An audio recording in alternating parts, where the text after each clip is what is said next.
without okpunna be enyi. Una be serious. Una be ready to give up on this society.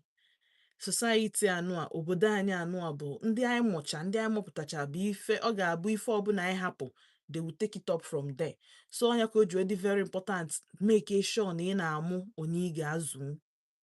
Ịma na ịma nzụ chacha amụna.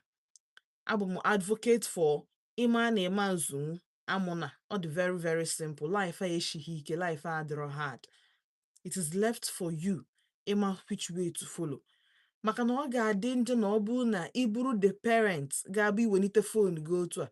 Ịfụ nwa gị nọ na JS1 ka ọ na-ekisi nwatakịrị ọzọ na class, ọ ga-adị njọ. Ọ ife ọjọọ ka ọ ga-abụ na ọ bụrụ na ị mepee phone gị otu a kịta.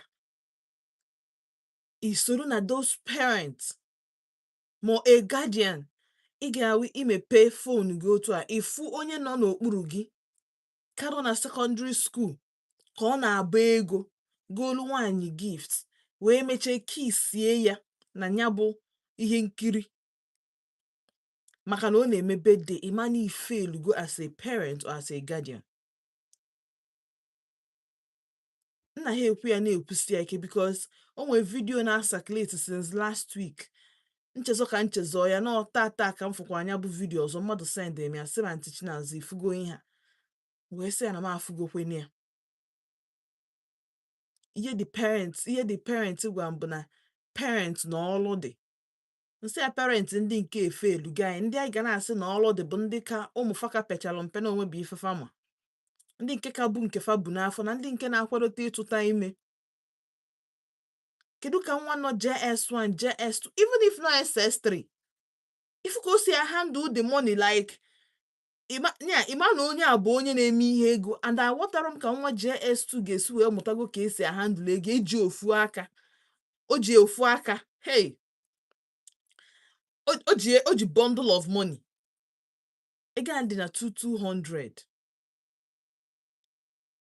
Wee makụọ the girl wee welu ka nna akọlụ na nke so ndị fugori ya aghọta ihe nne ndị afụbe ya ka ndore mana nna like ise ịmago nse elu unu motion picture. So ka ngwu nke ihe nkiri ahụ dị.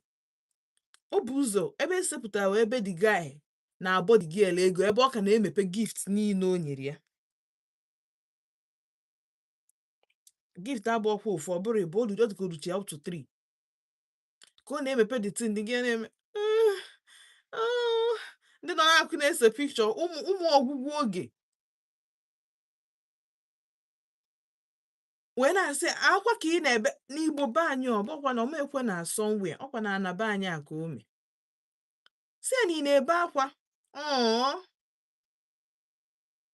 The girl ịmago ndị too emotional. The next thing bụ ọmakụzi ya nke nwoke kisie ya susuo ya ọnụ.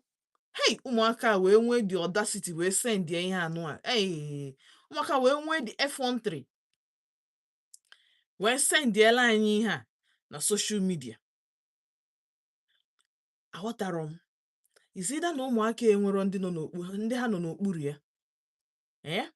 Ọ na-awata afa na nkufe nwere ebe fa si apụta. Because all the F13 for me, the audacity, the mind.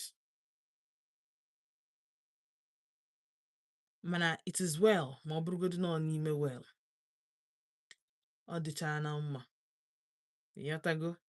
Mana ka anyị na-eche ka ọ dị mma.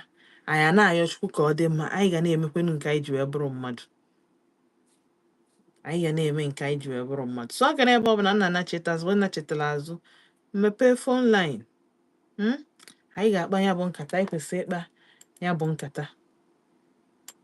Anyị kwesịrị ịkpa ya bụ nkata. Maka na ọ dị m egwu n'anya. Nsogbu adịrọ. Nna nacheta azụ ndewo.